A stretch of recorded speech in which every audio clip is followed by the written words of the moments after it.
Another bit of old news, but kind of ties in to this whole topic, is, a month ago, or, yeah, I think a month ago, maybe more, but Jacob Rothschild died. And the funny thing is, there's all the outrage out online about, oh, the Rothschild family, and fuck that guy, and Illuminati, and they're destroying the world, and, all this, oh, they've enslaved in the federal government. The federal bank is not a federal bank; it's a Rothschild bank, and all this stuff. And I'm tired of it. I'm tired of the Jacob Rothschild hate because the truth is, specifically Americans love Jacob Rothschild. He should be on the back of money. He should be on T-shirts. Americans, you people, love Jacob Rothschild. And the reason is, and you're like, oh, no, we don't know, he enslaved. What Americans love, more than anything, is debt. Nothing gets an American going quite like loans and credit cards and payment plans and financing everything. Americans are just little debt goblins. And you wouldn't be able to fund your ridiculous lifestyles if it weren't for Jacob Rothschild. You wouldn't be able to get, you complain about, oh, the economy and all this stuff. Only in a Jacob Rothschild world could you, with a $40,000 a year salary, get 8 credit cards and be able to rack up $100,000 in debt in online shopping, or new trucks, or vacations, or whatever it is that you're getting into debt on. That wouldn't exist without Jacob Rothschild. So you actually love Jacob Rothschild because you pretend to hate it, but you really don't. You love debt. You just swimming around all day, credit cards, loans, debts, and people complain about the economy, and I say this all the time. Back in 2008, people who lost their house, Americans, never once has an American gone into a bank and said, hey, I make $45,000 a year. To be responsible, I only want to spend, 28% of my monthly income on a mortgage. What is an affordable option for me and my family? Maybe we can get a fixed rate, just get what's decent that I can afford for me and my family. No, not one. Every American goes in the bank and they say, how much can I get? What is the maximum, based on, here's my salary, here's my credit score, what is the most amount of money I can get as a loan to get a house? And of course you can't pay it because you make $30,000 and you get a $600,000 house. You buy a $600,000 house, and then you complain that the bank's fucked you over when you can't make the payments.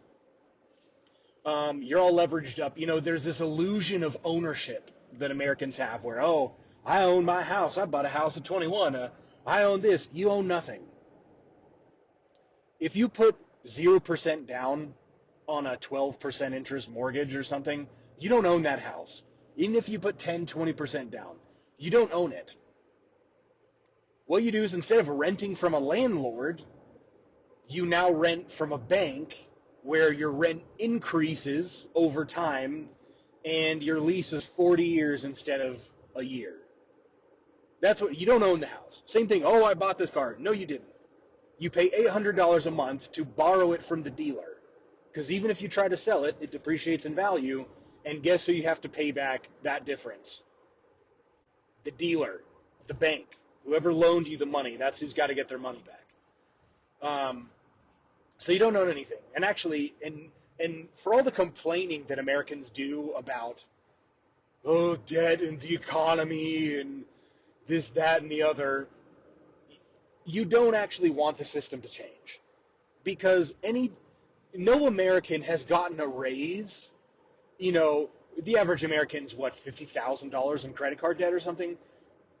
None of these nobody who's making $40,000 a year, who's got, $100,000 in student loans, $100,000 in credit cards.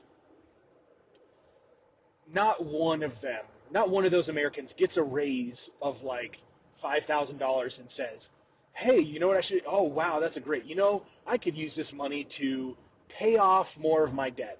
Nope. What do? Here's an extra $5,000. How do I leverage this into getting more debt? How do I turn that, here's $5,000. How do I turn this into a loan for $50,000 so I can take some ridiculous vacation? So I can go to Miami and post it on my Instagram. None of you actually want the system to change. What are you going to live within your means? What are you going to be? What are you going to be debt free? No, you don't want to live in your means. No American wants to live in their means. Every American wants to get as much debt as possible to live a most extravagant, shallow, materialist lifestyle as possible, and pass all the responsibility on to their kids. That's what generations have done since the boomers. We're going to do whatever we want, and we're going to die with a whole bunch of debt and problems. We're just going to pass them off to the next person, like a relay race. So that's what Americans want to do. They don't want to change the economy. They just want it to work for them. The Fed prints money. It's $30 trillion in debt. They're just printing money. Well, if you're getting some of that printed money, they wouldn't be complaining. Americans, you just want the system to work for you. You don't care that it's broken because you're not going to change anything about your lifestyle. What are you going to do? Fix it? Like I said, what are you going to do? Live within your means? No. Any ounce of fresh air or money or anything you get, you're going to immediately trade for more debt, more loans. It's a lifestyle. I got to get the new this. I need a new truck, and I need a new house, and we had to re-landscape the yard, and we had to take this vacation. Debt, loans. Americans are just little debt goblins. That's what they love more than anything is debt. So I don't get the hate. When the Queen dies or someone in England, these royals, and they have some giant motorcade where they stop traffic on all these roads, and they parade the hearse around, and people clap and throw flowers. When Jacob Rothschild died, they should have had a motorcade from Portland, Maine to Los Angeles, going through every major town in America where all the debt goblins could clap, give standing ovations, and throw flowers on the hearse. Oh, thank you, Mr. Rothschild. Boy, if it wasn't for you, I wouldn't be able to get 9 credit cards and finance a flat screen TV.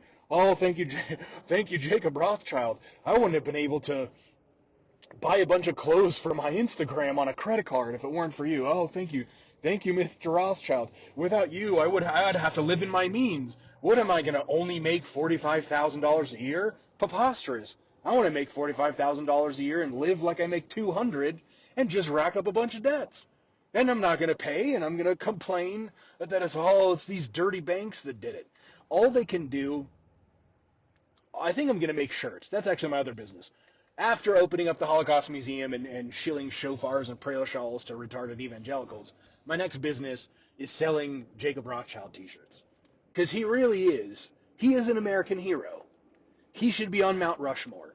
He should be, ironically, well, maybe not ironically, but he should be on money. Unclipped, unridged coins. They should come out with a quarter.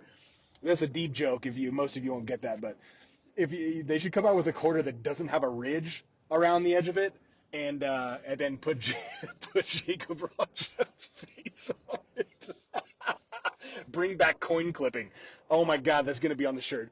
Jacob Rothschild, bring back coin clipping. Yeah, that's what's gonna be on the shirt. Because I don't get the hate. All you people complain, and you love debt. You love being in debt. You're never going to change your lifestyle. You just hate the system when it doesn't work for you. If you're getting rich off of, if you had a money printer like the federal government, and all these Americans that complain about Biden and where they're this guy doesn't run t-shirts. All those people, they had a money printer like the Fed in their basement. Would they be complaining about inflation? No, they would just be stuffing their pockets with fake money. And actually not using that money, they take that money immediately and figure out how to leverage it to finance something bigger. Because it's never enough. It's always, even the people, even the rare people that make $100,000 or more, what do? They leverage that to live like a millionaire.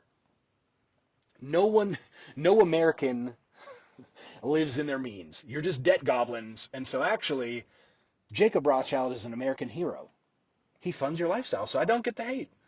You guys need to back down and appreciate Mr. Rothschild for what he did for you. Because he is the source of all this lifestyle that you want to have. And as long as you define your life by materialism, he's your guy.